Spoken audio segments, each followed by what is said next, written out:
আসসালামু আলাইকুম। আপনারা যারা খাদ্য অধিদপ্তরের বিভিন্ন পদে আবেদন করেছেন, আপনাদের পরীক্ষার তারিখ খুব শীঘ্রই প্রকাশ করা হবে। তাই খাদ্য অধিদপ্তরের নিয়মিত আপডেট পেতে এবং প্রতিনিয়ত সাজেশনমূলক ভিডিওগুলো পেতে আমাদের চাকরির খবর 24 ইউটিউব চ্যানেলটি এখনই সাবস্ক্রাইব করে বেল আইকনটি বাজিয়ে রাখুন। আপনারা এখানে খাদ্য অধিদপ্তরের জন্য খুবই গুরুত্বপূর্ণ কিছু প্রশ্ন দেখতে পাচ্ছেন। প্রথম প্রশ্ন, বিশ্বের বৃহত্তম বাঁধের নাম কি? বিশ্বের বৃহত্তম বাঁধের নাম গ্র্যান্ড কুলি বাঁধ, যা যুক্তরাষ্ট্রে অবস্থিত।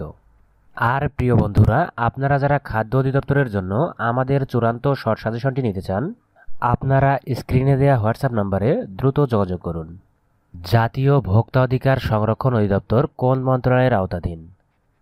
মনে রাখবেন, জাতীয় ভোক্তা অধিকার সংরক্ষণ অধিদপ্তর বাণিজ্য মন্ত্রণালয়ের অধীন।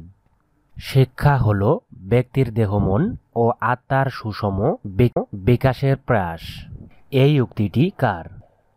শিক্ষা হল ব্যক্তির দেহ, মন ও আত্মার সুষম বিকাশের প্রয়াস। এই উক্তিটি করেন গান্ধীজি। মারিও গাজালো কে ছিলেন? মারিও গাজালো কিংবদন্তি ব্রাজিলিয়ান ফুটবলার। কপিরাইট আইন কত সালে প্রণয়ন করা হয়? কপিরাইট আইন 1662 সালে প্রণয়ন করা হয়। মিশরের পিরামিডগুলি আনুমানিক কত হাজার বছরের পুরনো? মিশরের পিরামিডগুলি আনুমানিক 5000 বছরের পুরনো। সার্ক প্রতিষ্ঠার স্বপ্নদ্রষ্টা দেশ কোন দেশ? সার্ক প্রতিষ্ঠার স্বপ্নদ্রষ্টা দেশ বাংলাদেশ। অর্থাৎ সার্ক প্রতিষ্ঠার জন্য বাংলাদেশ সর্বপ্রথম উদ্যোগ গ্রহণ করেন। মহাস্থানগড় কোন নদীর তীরে অবস্থিত? মহাস্থানগড় করতোয়া নদীর তীরে অবস্থিত। স্বাধীনতা যুদ্ধে সর্বশেষ শত্রু স্বাধীনতা যুদ্ধে সর্বশেষ শত্রুমুক্ত জেলা ঢাকা জেলা। মুক্তিযোদ্ধাদের জন্য সর্বোচ্চ খেতাব বীরশ্রেষ্ঠ আনুষ্ঠানিকভাবে কবে ঘোষিত হয়? সর্বোচ্চ খেতাব বীরশ্রেষ্ঠ আনুষ্ঠানিকভাবে ঘোষিত হয় 15 ডিসেম্বর 1973 সালে। পতেঙ্গা সমুদ্র সৈকত কোন জেলায় অবস্থিত? পতেঙ্গা সমুদ্র সৈকত চট্টগ্রাম জেলায় অবস্থিত। সূর্যোদয়ের দেশ কোনটি? সূর্যোদয়ের দেশ বলা হয় জাপানকে। কোন শহরের একটি সড়কের নাম বঙ্গবন্ধু শেখ মুজিবুর রহমানের নামে রাখা হয়েছে? দিল্লির একটি সড়কের নাম বঙ্গবন্ধু শেখ মুজিবুর রহমানের নামে রাখা হয়েছে। বিশ্ব পরিবেশ দিবস পালিত হয় কবে? বিশ্ব পরিবেশ দিবস 5ই জুন। কোন বইটি মুক্তিযুদ্ধ ভিত্তিক? নিচে যে বইগুলোর নাম দেখতে পাচ্ছেন, এর মধ্যে আমার কিছু কথা এই বইটি মুক্তিযুদ্ধ ভিত্তিক। সবচেয়ে হালকা গ্যাস কোনটি? সবচেয়ে হালকা গ্যাস হাইড্রোজেন গ্যাস। সার্কের সদস্য দেশ কয়টি? সার্কের সদস্য দেশ সর্বমোট 8টি।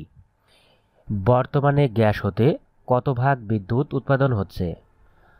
বর্তমানে গ্যাস হতে 45 ভাগ বিদ্যুৎ উৎপাদন হচ্ছে।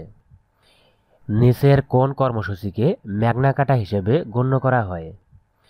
নিচের 6 দফা কর্মসূচিকে ম্যাগনা কাটা হিসেবে গণ্য করা হয়। 7 জানুয়ারি 2024 কততম জাতীয় সংসদ নির্বাচন অনুষ্ঠিত হয়? 7 জানুয়ারি 2024 দ্বাদশ জাতীয় সংসদ নির্বাচন অনুষ্ঠিত হয়। মুক্তিযুদ্ধে প্রথম শত্রুমুক্ত জেলা কোনটি?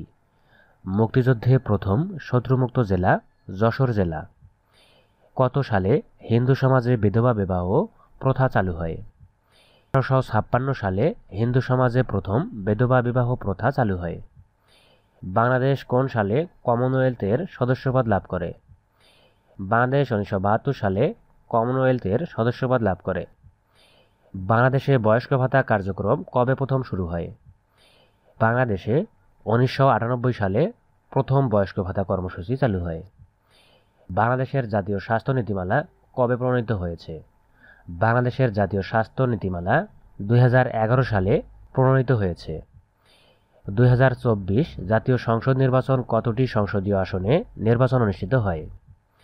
2024 জাতীয় সংসদ নির্বাচন 299টি সংসদীয় আসনে নির্বাচন অনুষ্ঠিত হয়। আগরতলা মামলা প্রত্যাহার করা হয় কবে? আগরতলা ষড়যন্ত্র মামলা 22 ফেব্রুয়ারি 1969 সালে প্রত্যাহার করা হয়। বাংলাদেশের সরকারি ইপিজেড কতটি? বাংলাদেশের ইপিজেড 8টি। বাংলাদেশকে ধন সম্পদপূর্ণ নরক বলে অভিহিত করেছেন কে? বাংলাদেশকে ধন সম্পদপূর্ণ নরক বলে আখ্যায়িত করেছেন ইবনে বতুতা। বাংলাদেশের প্রথম আদমশুমারি হয় কবে? বাংলাদেশের প্রথম আদমশুমারি হয় 1974 সালে। সংবিধানের কোন অনুচ্ছেদ সরকারি কর্মকমিশন গঠনের উল্লেখ আছে? সংবিধানের 137 নং অনুচ্ছেদে সরকারি কর্মকমিশন গঠনের উল্লেখ আছে। সুলতান মাহমুদ কতবার ভারতবর্ষ আক্রমণ করেন? সুলতান মাহমুদ 17 বার ভারতবর্ষ আক্রমণ করেন। বঙ্গবন্ধু লাহোরে ঐতিহাসিক 6 দফা পেশ করেন কবে? বঙ্গবন্ধু লাহোরে ঐতিহাসিক 6 দফা পেশ করেন 5 ফেব্রুয়ারি 1966 সালে। অর্ধপরিবাহী পদার্থ কোনটি? নিচের অপশনগুলোর মধ্যে অর্ধপরিবাহী পদার্থ সিলিকন। পানি থেকে বরফে পরিণত করা হলে এর আয়তনের কিরূপ পরিবর্তন হবে? পানি থেকে বরফে পরিণত করা হলে এর আয়তন বেড়ে যাবে। বৈশ্বিক শান্তি সূচকে শীর্ষ দেশ কোনটি? 2024 বৈশ্বিক শান্তি সূচকে শীর্ষ দেশ আইসল্যান্ড। বঙ্গবন্ধু শেখ মুজিবুর রহমান পাকিস্তানের কারাগার থেকে মুক্তি পান কবে? বঙ্গবন্ধু শেখ মুজিবুর রহমান পাকিস্তানের কারাগার থেকে মুক্তি পান 8 জানুয়ারি 1972 সালে। আরবদের আক্রমণের সময় সিন্ধু দেশের রাজা ছিলেন কে?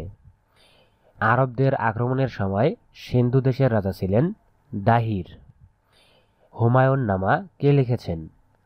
হুমায়ুন নামা লিখেছেন গুলবদন বেগম। হিজরতের পূর্বে যে সকল সূরা নাজিল হয়েছে সেগুলোকে কি বলা হয়? হিজরতের পূর্বে যে সকল সূরা নাজিল হয়েছিল সেগুলোকে এবং পরেরগুলো মাদানী সূরা। বিজ্ঞানের কোন শাখায় শক্তি নিয়ে আলোচনা করা হয়? বিজ্ঞানের পদার্থবিজ্ঞান শাখায় শক্তি নিয়ে আলোচনা করা হয়। হিজবুল্লাহ কোন দেশ ভিত্তিক সংগঠন? হিজবুল্লাহ লেবানন ভিত্তিক সংগঠন। জাপানের পার্লামেন্টের নাম কি? জাপানের পার্লামেন্টের নাম ডায়েট। ইসরায়েলের গোয়েন্দা সংস্থার নাম কি? ইসরায়েলের গোয়েন্দা সংস্থার নাম মোসাদ।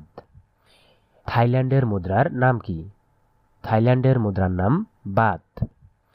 সবকটা জানালা খুলে দাও না গানটির গীতিকার কে? সবকটা জানালা খুলে দাও না এই গানটির গীতিকার নজরুল ইসলাম বাবু।